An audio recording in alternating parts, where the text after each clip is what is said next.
যারা আল্লাহর পথে চলে, আল্লাহর কথা বলে, আল্লাহকে ভালোবেসে সপেছে জীবন, তাদের কিসের ভয়, কে করে পরাজয়?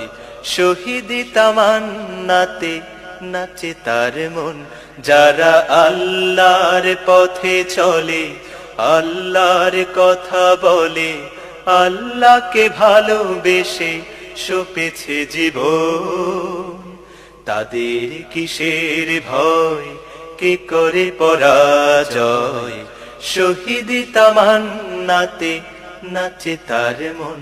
যারা আল্লাহর পথে চলে, আল্লাহর কথা বলে, আল্লাহকে ভালোবেসে সপেছে জীবন।